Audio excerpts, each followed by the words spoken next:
안녕하세요, 핑몬스터입니다. 어제 분석에서 반해하겠다고 했는데 다행히 성공했네요. 요즘 틀릴 때만 댓글을 등장하시는 분들이 많이 보이는데 제가 이런 거에 굳이 대응하는 스타일은 아니지만 기분이 좋지 않은 것은 사실입니다. 무엇보다 진심으로 또 최선을 다해서 분석하고 있는 사람이니 그냥 이렇게 생각하는 사람도 있구나 하고 참고용으로만 보셨으면 좋겠습니다. 오늘은 뉴로 시작하고 처음으로 4경기가 있는 날이라 조합 짜는 것도 더 수월할 것 같네요. 그럼 오늘 경기 분석 시작합니다. 첫 번째 경기는 프랑스와 폴란드의 경기입니다. 피파 랭킹 2위 프랑스는 조별리그 1승 1무를 기록했고 성적만 봤을 때는 무난한 모습이라고 할 수 있겠지만 지난 두 경기에서 필드골이 없는 모습으로 극심한 득점 부진을 겪고 있는 모습입니다. 유일한 1득점은 오스트리아전 기록했던 상대 수비수 자책골이었죠. 그렇다고 프랑스의 경기력이 엄청나게 나쁘고 득점 찬스조차 만들지 못하고 있나 라고 얘기한다면 또 그렇지만은 않습니다. 지난 조별리그 두 경기에서 기록한 기대 득점은 약 3.5xg로 다른 팀들과 비교했을 때 결코 낮은 수치는 아닙니다. 워낙 뛰어난 스쿼드를 보유한 팀이고 기본적으로 수비가 잘 되고 있기 때문에 프랑스는 여전히 강력한 우승보는 맞다고 생각합니다. 이번 리그에서 폼이 좋아 보이는 맨양 골키퍼의 좋은 선방 능력과 살리바와 우파메카노 센터백 듀오는 지난 두 경기 모두 클린시트에 성공했고 득점력이 아쉽긴 하나 기회를 만드는 과정은 괜찮기 때문에 현재 득점력 빈곤은 일시적이라고 해석해도 괜찮을 것 같습니다. 네반도프스키의 라스트 댄스를 기대했던 폴란드는 직전 2라운드 오스트리아전에서 1대3 패배를 기록했고 3위 오스트리아에게 승점과 3자승이죠 뒤집을 수 없기 때문에 조별리그 탈락이 100% 확정되었습니다. 정말 아쉬운 것은 네반도프스키가 부상으로 1라운드 결장했고 2라운드의 교체로 30분밖에 뛰지 못한 부분이나 레반도프스키가 폴란드 대표팀에서 파괴력이 떨어졌던 것은 오래전부터 더 왔던 문제이기 때문에 레비가 있었어도 크게 바르지는 않았을 거라 생각하긴 합니다. 음바페가 3라운드에는 나올 수 있을 거라 예측하는 곳들이 많은 모습인데 지난 2라운드 네덜란드전을 보니 확실히 음바페는 프랑스에게 절대적으로 필요한 선수임에는 확실해 보였습니다. 스타팅 라인업을 보고 대팅하지 않는 저희로서는 최악의 경우도 고려해야 하는데 저는 음바페가 3라운드에도 결장하더라도 프랑스의 승리 가능성이 매우 높다고 보고 있습니다. 지난 1라운드에서 아쉬웠던 득점력을 토르모트 들어가기 전에 어느 정도 해소하고 갈 수 있다는 생각이 들기 때문에 프랑스의 승리를 추천드리며 다득점 경기를 예상합니다. 첫 번째 경기는 네덜란드와 오스트리아의 경기입니다. 프랑스의 승리 가능성이 높기 때문에 네덜란드가 이번 경기 패배하게 된다면 3위로 밀려날 가능성이 큽니다. 다만 네덜란드로서는 승점 1점만 얻어낼 수 있다면 16강 진출이 가능하다는 점에서 경쟁에서 조금은 유리하다고 볼 수 있겠습니다. 폴란드는 2라운드 경기에서 1라운드와 비교했을 때 3반 라인업에 변화가 있는 모습이었는데요. 백포까지는 동일하게 나왔지만 3선에서 스하턴의 파트너로 라인더르스를 선택했고 시몬스를 10번 미드필더 자리로 옮기고 프림퐁을 오른쪽 윙포드로 선발 출전시켰습니다. 프림퐁의 폭발적인 스피드는 확실히 위협적이었으며 테오 에르난데스가 프림퐁의 스피드를 의식했기 때문에 테오의 공격 능력이 억제되었고 또 라인더러스는 1라운드 2선에서 뛰었을 때는 파이널 지역에서 영향력이 아쉬웠으나 3선으로 내려오니 안정적인 패싱 능력이 돋보였던 경기였습니다. 하지만 공격에서는 좋은 평가를 하기가 어렵습니다. 특히 멤피스 데파이의 성의 없는 패스와 턴오버는 봐주기가 힘든 수준이었고요. 이번에 네덜란드 공격수 소집 명단을 보면 베르호스트와 또 볼로네에서 좋은 활약을 보여준 자쿠지가 있긴 한데 데파이를 굳이 선발로 고집해야 하는 생각이 들었네요. 오스트리아는 지난 1라운드 프랑스와 대등한 경기력을 보여주고도 웨버의 초반에 자책골로 패배한 아쉬움을 뒤부하고 직전 2라운드 툴란드전에서 좋은 경기력으로 1대3 승리를 기록했습니다. 오스트리아 경기를 제대로 본 것이 이번 조별리그 1, 2라운드인데 확실히 랄프 랑닉 감독이 오스트리아 선수들의 능력을 굉장히 잘 활용하고 있으며 감독이 원하는 전술이 팀에 잘 녹아들어 있다는 생각이 경기를 보면서도 자주 들었는데요. 폴란드는 이번 경기에서 무승부 이상만 기록하면 되기 때문에 수비적으로 신경을 더 많이 쓰고 나올 것이고 현재 수비에서 반다이크의 폼이 상당히 좋은 모습을 보이고 있기도 합니다.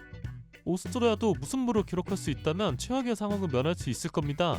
현재 득실 관리도 잘 되어 있기 때문에 3위 팀들 간의 경쟁에서 상당히 유리한 위치이기 때문이죠. 물론 가장 베스트는 승점 3점을 따내는 것이지만요. 때문에 두 팀은 이번 경기 굉장히 신중하게 풀어나가려고 할 것이며 경기 초반부터 공격적으로 나서는 것이 아닌 상대 점수를 탐색하며 약점을 찾아낼 것입니다. 물론 그 과정에서 많은 시간이 소요될 수는 있겠죠. 따라서 이번 경기 저득점 경기 양상을 예상하며 전술적으로나 조직적으로나 탄탄한 오스트리아가 크게 무너질 것 같다는 생각은 들지 않습니다. 옆배당을 받은 오스트리아의 플러스 0초 맨디캡 승리로 추천드릴게요. 사간조 경기는 덴마크와 세르비아 경기입니다. C조의 경우 어떤 팀도 안심할 수 없는 상황으로 모두에게 16강 가능성이 있고, 따라서 마지막 3라운드에서 16강 진출팀이 정해질 예정입니다. 덴마크는 미드필더들의 힘으로 지난 1, 2라운드 무승부도 기록할 수 있었습니다. 1라운드는 에릭센의 박스 침투 이후 득점이 있었고, 2라운드에선 무르텐 히율만의 엄청난 중거리 언더골이 있었는데, 이번 유로 대회에서 멋진 중거리 슈팅 득점이 정말 많이 나오는 것 같습니다. 하지만 라스무스 호일루는 여전히 조용한 모습이었고, 특히 2라운드 잉글랜드전에선 단 한 번의 슈팅도 기록하지 못했을 정도로 꽁꽁 묶였었는데, 물론 슈팅을 기록하지는 못했지만 미끼 역할이나 동료를 활용하는 패스 선택지는 나쁘지 않았다고 봅니다. 세르비아는 1라운드 잉글랜드에게 패배한 이후 2라운드 초 최악체로 평가받는 슬로베니아전에서 종료 직전까지 1대0으로 리드를 당하며 탈락이 확실시되었지만, 마지막 코너킥 찬스에서 교체로 들어왔던 무카이 우브치의 헤더골로 희망의 불씨를 살린 모습입니다. 누츠로비치가 9번 역할을 잘 해주면서 많은 슈팅을 기록했으나 골대를 맞는 불운도 있었고, 블라우비치와 함께 공격수들의 이름값을 전혀 해주지 못하는 모습은 아쉬운 부분입니다. 지난 조별리그 경기들을 봤을 땐 덴마크가 더 나은 팀인 것은 사실입니다. 기본적으로 후방의 백스리를 구성한 선수들의 발밑 능력이 괜찮고, 에릭센의 기회 창출 능력은 매경기 빛나고 있는 모습이에요. YDL로도 지난 시즌 소속팀에서는 아쉬웠지만 대토팀에서는 제 역할을 다 해내고 있다고 볼 수 있고, 2라운드에서 모르텐 히율만이 보여준 중거리 슛 능력은 덴마크가 또 하나의 공격 무기를 갖고 있다는 것을 증명해내기도 했습니다.